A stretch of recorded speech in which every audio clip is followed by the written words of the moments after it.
Lain dulu, lain sekarang. Dulu mengaku tahu, sekarang mengaku tidak tahu. Ya, kita mestinya nggak kaget sama jawaban dari Pak Jokowi yang suka berubah-ubah. Jawaban dari mantan Presiden Jokowi soal kasus-kasus korupsi yang sekarang marak dibongkar.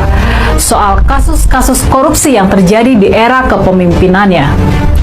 Kita mestinya masih ingat, dulu ketika masih berkuasa, Pak Jokowi dengan gagah pernah sesumbar kalau dia tahu siapa-siapa saja mafia migas yang hobi mengimpor minyak dan gas. Ya ini yang senang impor ini yang bukan saya cari, udah ketemu lah siapa yang senang impor, udah ngerti saya.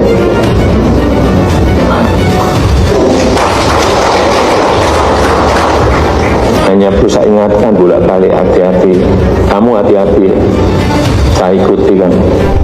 Siapa yang impor? Ya orang-orang yang senang impor. Bapak Ibu sekalian tahu semuanya. Ada yang senang impor dan tidak mau diganggu impornya. Baik itu minyak, baik itu LPG, ya ini mau saya ganggu. Tapinya nih, sekarang ketika mencuat kasus impor BBM dan Pertamax oplosan yang konon bisa merugikan rakyat Indonesia sampai hampir 200 triliun per tahun, kasus yang terjadi di era kepemimpinannya, kasus yang terjadi antara tahun 2018 sampai dengan tahun 2023, apa yang sekarang dikatakan sama Pak Jokowi? Terkait blending. Ya kalau ada kejutan jadi ketuk dulu. Merasa calon nggak sih? Calon nggak sih Pak blending? Ya sekali lagi ini manajemen besar, manajemen besar. Soal inkonsistensi, soal ketidakkonsistenan, kita tahu Pak Jokowi seperti apa. Dia inilah politisi ulung yang mendapat julukan populer, sen kiri belok kanan. Pak Jokowi adalah politisi yang konon ucapannya selalu tidak konsisten. Makanya, soal kasus-kasus korupsi, soal niat dia memberantas mafia migas, apakah sekarang kita masih bisa percaya sama dia? Apakah kita masih bisa mempercayai kata-kata dari Pak Jokowi? Gimana kalau menurut kalian? Lalu soal kasus korupsi di Bank BJB yang kemungkinan melibatkan mantan Gubernur Jawa Barat, Kang Ridwan Kamil. Kita juga bisa mencatat pujian setinggi langit yang dulu diucapkan oleh Pak Jokowi ketika mendukung Kang Emil di pemilihan Gubernur Jakarta di tahun 2024 kemarin. Kalau Bapak Ibu bertanya pada saya, jawaban saya rekam jejak. Rekam jejak. Kenapa saya Ridwan Kamil? Karena juga rekam jejak. Dulu, Pak Jokowi mengaku mendukung Kang Emil karena tahu soal rekam jejak Kang Emil. Dia tahu soal rekam jejak Kang Emil yang bagus, sehingga layak didukung menjadi gubernur. Tapi sekarang, setelah rumah Kang Ridwan Kamil digeledah sama KPK terkait kasus korupsi di Bank BJB yang konon melibatkan orang-orang di sekitarnya, apa yang dikatakan sama Pak Jokowi soal Kang Ridwan Kamil sekarang ini? Melihat sosok Pak Ridwan Kamil Pak selama menjabat itu, apakah ada pembenaran seperti itu? Ya saya tidak tahu. Kaget nggak kok dengar pertama kali kabar? Ya sangat kaget. Omongan politisi konon memang nggak bisa dipercaya. Omongan mereka keluar sesuai dengan kepentingan politik mereka saja. Nggak cuma Pak Jokowi yang seperti itu, yang omongannya nggak bisa dipegang. Mungkin hampir semua politisi seperti itu. Tapi di antara semua politisi, tampaknya memang Pak Jokowi ini yang paling mahir dalam urusan tipu menipu ini. Makanya sampai-sampai kemudian muncul julukan populer, sen kiri, belok kanan. Sebuah istilah yang dipopulerkan oleh politisi P3, yakni Gus Romi, Muhammad Roma Hurmuzi. Jauh sebelumnya, majalah Tempo pernah membuat cover yang menyindir Pak Jokowi yang suka berbohong ini, yang nggak konsisten antara omongan dan tindakannya ini. Mereka menampilkan Pak Jokowi dengan bayangannya yang berhidung panjang seperti Pinocchio, boneka yang hidungnya bakal memanjang kalau berbohong. Ketika itu, majalah Tempo mengulas ingkar janji Pak Jokowi kepada para penggiat anti korupsi soal pemilihan pimpinan KPK atau Komisi Pemberantasan Korupsi. Waktu itu, Pak Jokowi sempat berjanji akan memperkuat KPK. Tapi pada kenyataannya, dia ikut arus melemahkan komisi tersebut. Soal kebiasaan berbohong Pak Jokowi, ini kemudian mendapatkan pengukuhan dalam karya patung yang dibuat oleh seniman Mas Butet Kertarejasa. Patung tersebut menampilkan lelaki kurus dengan pakaian Raja Jawa seperti yang pernah dipakai oleh Pak Jokowi. Uniknya, lelaki tersebut punya hidung yang panjang seperti Pinocchio.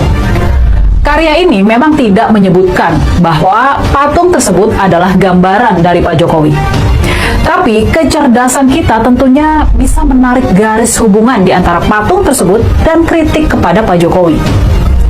Soal kebiasaan dan budaya berbohong dalam bungkus pencitraan, ini kemudian mendapat telaah tajam dari cendekiawan Sukidi dalam esainya yang bertajuk Pinocchio Jawa, yang kemudian viral di media sosial. Di situ mesti tidak menyebut nama Pak Jokowi, secara tajam Pak Sukidi membedah perilaku-perilaku seperti yang biasa dilakukan oleh Pak Jokowi. Di dalam esai tersebut, Pak Sukidi mengingatkan bahaya besar yang dibawa oleh pemimpin yang berkarakter Pinocchio Jawa. Menurutnya, di penghujung masa pemerintahannya, Pinocchio Jawa mewariskan budaya kebohongan dalam berpolitik tanpa rasa bersalah sedikitpun. Kebohongan demi kebohongan dalam berpolitik dia praktikkan sebagai strategi permainan kotor untuk mempertahankan kekuasaan. Pinocchio Jawa menjadikan kebohongan politik sebagai bagian sentral dari karakternya. Dia memimpin republik bukan dengan keutamaan publik, melainkan dengan kebohongan, korupsi, nepotisme, dan berbagai praktik kejahatan lain. Dan mirisnya, praktek yang sudah terlanjur banal ini pun diterima luas sebagai kewajaran tanpa rasa malu. Dan karenanya, kini Pinocchio Jawa pun mengukuhkan diri sebagai ikon pembohong terbesar.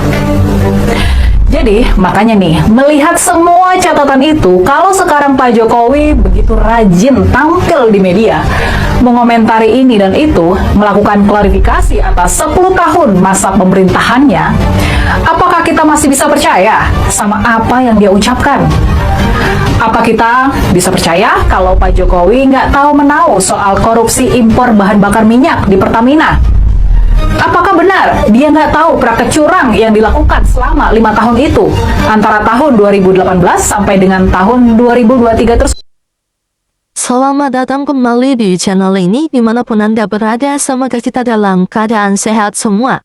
Kembali lagi bersama saya di channel ini, tempat kita membedah tuntas kasus ijazah yang sedang terjadi di negara kita, dan tentunya ini menyangkut Presiden ke-7 RI. Teman-teman, dari cuplikan video yang barusan saja kita tonton, terdapat berbagai macam pendapat-pendapat netizen yang mereka cantumkan di kolom komentar. Mari kita berbagi pendapat tentang isu politik yang sedang berjalan ini. Jika ada pendapat dari teman-teman semua, silakan cantumkan di kolom komentar. Di sini disampaikan oleh Kholik Santoso, kasus korupsi terbongkar, semua relawan Jokowi harus dipidanakan. Nura mengatakan, ayo Pak Wo, jangan tutup mulut, kejar sampai ke Antartika, itu bahasamu. Seniman kampung mengatakan, oh CCRP jelas kasih gelar. Jamaria Ari mengatakan, KPK kalau nggak mampu bubarin saja, tak berguna, cuma habisin anggaran saja. Andi Yusri mengatakan, Jack adalah manusia paling bahaya di negeri ini, segera adili dan tangkap. Selanjutnya disampaikan oleh Maman Karnani, ini yang lemahnya si Jokowi, kalau ditanya jawabannya, bikin kita muak, gak pernah jawab dengan benar. Pelongak-pelongok, ternyata semua itu kesing, kamuflase untuk mengelabui rakyat, tapi sekarang semuanya terbuka. Betapa kebusukan dan kekotoran hati dan pikirannya. Herman Ansmara mengatakan, adili si Jack. Teman-teman Zulea mengatakan, lihat wajahnya Mudiono sudah aneh. Kholik mengatakan kembali, KPK tunjukkan sokmu yang hakiki. Jangan tidak berdaya, ingat pertanggungjawabanmu di depan pencipta langit dan bumi. Ingat itu, rakyat akan terus menuntut keadilan. Sunarno Sumarmi mengatakan, betul Jokowi harus dipenjara yang berat. Susilo mengatakan, orang seperti itu dibela, hancurlah Indonesia. Disampaikan oleh Surya, asal jangan Polri membacking Jokowi saja, kalau Pak Prabowo lepas tangan pasti pengadilan ala menyeret Jokowi. Koswara mengatakan para pejabat hukum sekarang gak ada yang berani menghukum mantan presiden. Mantan tapi rasa presiden pengaruhnya masih besar karena banyak uangnya, uang berkuasa. Saktiona mengatakan selamat menghayal para kuasa hukum Jokodo. Disampaikan oleh Hairulin, rakyat kecil tidak percaya lagi. Ketika Langi mengatakan segera diproses harus tegas. Marswem Z mengatakan makanya kalau pejabat yang tidak bisa dipegang, bicaranya itu kan Dajjal Yahudi. Selanjutnya Pak Ahmad mengatakan dua ketua KPK yang terakhir ini brengsek diatur Jokowi dan mafia korup lainnya. Disampaikan oleh Joko Agus Prabowo, tersandra oleh Jokowi maka Prabowo gak bisa berkutik hancur kalau udah begini semua korupsi. Hasibuan mengatakan gulung antek-antek asin. Disampaikan oleh Peter, mengatakan Jokowi bukan politis tapi penghancur negeri ini. Mohromzi mengatakan kalau KPK tidak bisa menelisik korupsi besar di negeri ini, ya mundur aja jangan jadi ketua KPK. Koswara mengatakan tidak akan ada yang berani menjebloskan Pak Jokowi ke penjara. Yogaga mengatakan itu penjahat perampok besar menurut OCCP, bahkan juara koruptor nomor 2 dunia. Selanjutnya teman-teman disampaikan oleh Rusia kalau termosi percaya. Holik Santoso mengatakan kembali, kamu juga hati-hati Jokowi, rakyat akan mengawal kasus impor Pertamina, jangan bilang, oh tanya saya. Sudah tidak berlaku lagi Jokowi. Tugu Mulyo mengatakan satu dekade di pemerintahan Jokowi ekonomi remuk. Korupsi tambah subur, utang numpuk, birokrasi rusak parah, giliran Presiden Prabowo yang mau benerin semua. Jadi Jokowi wajib diproses hukum, yang bikin negara kita nggak akan maju seluruh rakyat. Sudah tahu kalau Jokowi memang koruptor, sekarang memang masih dimanfaatkan Presiden Prabowo. Bukan berarti dilindungi, jadi tunggu tanggal mainnya. Eno Firza mengatakan 10 tahun kamu bohongi rakyat, mulut manis hati berdiri. Semoga Allah melaknat yang membohongi rakyat Indonesia. Semoga sehat terus, tidak pernah sakit dan panjang umur sampai 150 tahun hidupnya agar bisa menjalani tuntutan rakyat. Kalau terbukti korupsi agar menjalani hukum, sehat walafiat, amin. Teman-teman selanjutnya Tamrin Nasution mengatakan harus diusut tanpa pandang bulu pengkhianat amanat, membuat rakyat miskin dan susah biadab. Teman-teman disampaikan oleh Eros, ketua KPK yang mengangkat Jokowi. Kira-kira wani baru KPK diperiksa Jokowi. Yaumul Munkar. Disampaikan oleh Azman Zaris, selagi rezim pemerintah Prabowo atau Gibran berkuasa, kita sebagai rakyat Indonesia jangan mimpi Jokowi bisa ditangkap dan diadili. Semua aparat pemerintah melindungi semua kejahatan yang dilakukan oleh Jokowi. Wasidin mengatakan kasus Jokowi hanya ada di berita, tapi tidak pernah diselidiki apalagi diperiksa, padahal rakyat sudah menunggu-nunggu. Maman Karnani mengatakan bubarkan saja KPK kalau tidak berani mengusut si pengkhianat raja koruptor si Jokodo. Wasidin mengatakan kembali putar ulang semua jejak digitalnya Jokowi biar cengar-cengir. Suraidoro mengatakan orang luarnya dulu lugu, tidak suka orang lain korupsi, kelihatannya jujur, tapi siapa yang tahu isi hatinya. Teman-teman Hermanan mengatakan KPK sekarang tidak punya nyali lagi lempem-melempem. Christian Suken mengatakan Gelembung Solo nggak ada yang mengalahkan. Disampaikan oleh Abdul Latif yang mengatakan sudahlah pejabat cuma kuak-kuak, nggak berani nangkap Jokowi dan termul-termulnya. Marham bin Ilyas mengatakan jangan cuma cuak-cuak.